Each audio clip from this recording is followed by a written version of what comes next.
Halo anak-anak Ibu, bagaimana kabar kalian? Ibu berharap kabar kalian masih baik-baik saja. Kita kembali lagi melaksanakan pembelajaran daring kita. Setelah sebelumnya kita melaksanakan ujian mid semester. Harapan Ibu, kalian mengerjakan ujiannya dengan baik dan jujur dan dengan hasil yang baik juga nantinya kalian dapatkan. Sebelum kita memulai pembelajaran kita, ada baiknya kita berdoa menurut agama dan kepercayaan kita masing-masing. Doa dimulai. Doa selesai. Hari ini kita akan membahas materi pembelajaran kita yang berjudul bukti transaksi. Adapun kompetensi dasar, indikator, dan tujuan pembelajarannya sebagai berikut.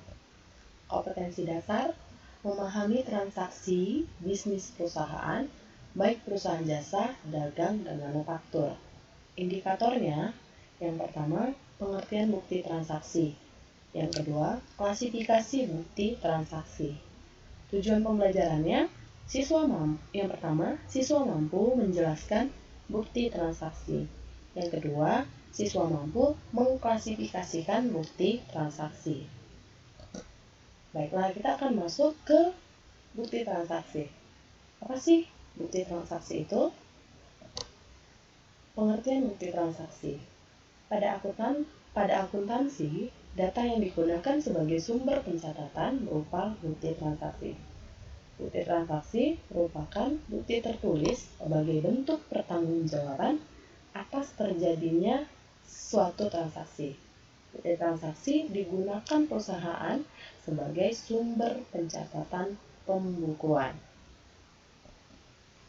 Klasifikasi bukti transaksi. Berdasarkan pihak-pihak yang terlibat, transaksi bisnis dibedakan menjadi dua bagian. Yang pertama, bukti eksternal. Yang kedua, bukti internal. Bukti eksternal dibagi menjadi 3 bagian, yaitu yang A, bukti kas masuk, yang B, bukti kas keluar, yang C, memorial. Kita bahas bukti kas masuk. Adalah tanda bukti transaksi bahwa perusahaan telah menerima uang secara cash atau secara tunai atas pelunasan piutang atau atas penjualan tunai. Bukti kas keluar adalah bukti dari kejadian transaksi pengeluaran kas ataupun pembayaran. Memorial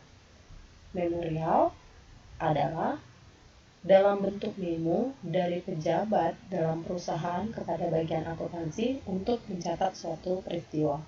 Biasanya ini kalau memorial ini berbentuk pesan, tapi dia memakai kertas atau catatan kecil yang akan disampaikan kepada bagian akuntansi atau yang memerlukannya. Nah, yang kedua itu bukti internal.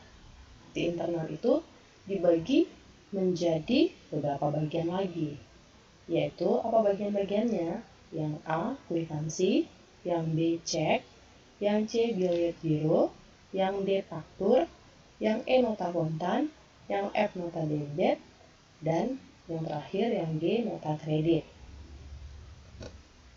Kita akan membahas bagian-bagiannya.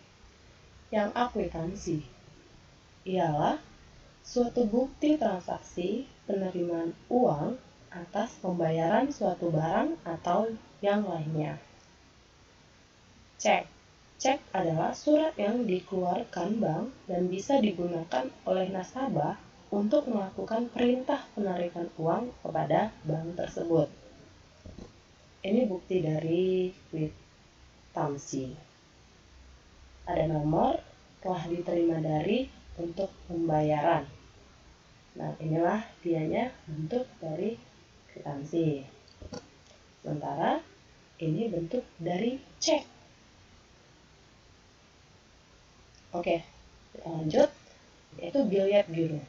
Bilet giro adalah merupakan surat perintah pemindah bukuan, surat perintah dari nasabah sebuah bank kepada bank yang bersangkutan, untuk memindahkan sejumlah uang atau dana dari rekening nasabah tersebut ke rekening penerima.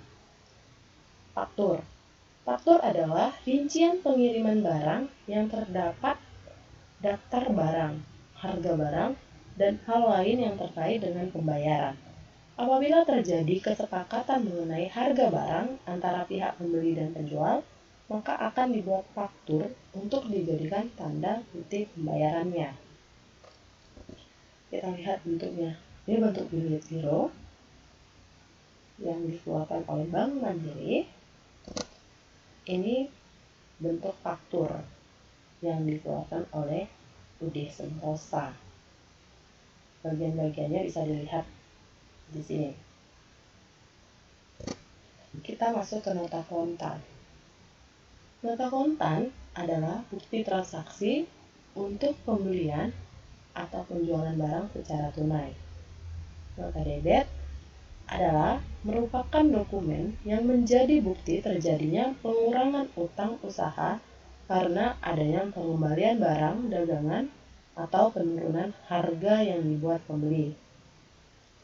Nota kredit adalah dokumen yang membuktikan terjadinya pengurangan piutang usaha karena adanya pengembalian barang dagangan akibat adanya penurunan harga lantaran adanya kerusakan atau ketidaksesuaian kualitas barang yang dikirim dengan yang dipesan atau karena terjadinya pengembalian barang dagangan. Kita lihat ini nota kontan yang dikeluarkan oleh Toko Bahagia yang dikirimkan atau yang diperuntukkan untuk atau kepada Toko Sejahtera. Nota debit yang dikeluarkan oleh Louis Tyler, nah diperuntukkan oleh PD Widya Utama. Ini nota kredit yang dikeluarkan oleh PD Widya Utama, nah, diserahkan atau diperuntukkan kepada Louis Tyler. Sampai di sini materi pembelajaran kita. Jika ada yang belum mengerti dengan materinya, kamu bisa mengajukan pertanyaan pada forum diskusi kita, dan kamu juga bisa mencari referensi untuk menambah wawasan kalian, bisa melalui internet atau sumber lainnya. Tetap jaga kesehatan dan ikuti protokol kesehatannya.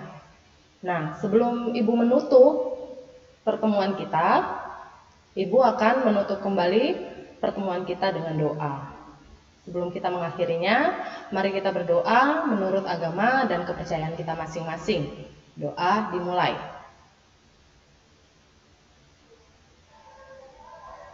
Doa selesai. Sampai jumpa.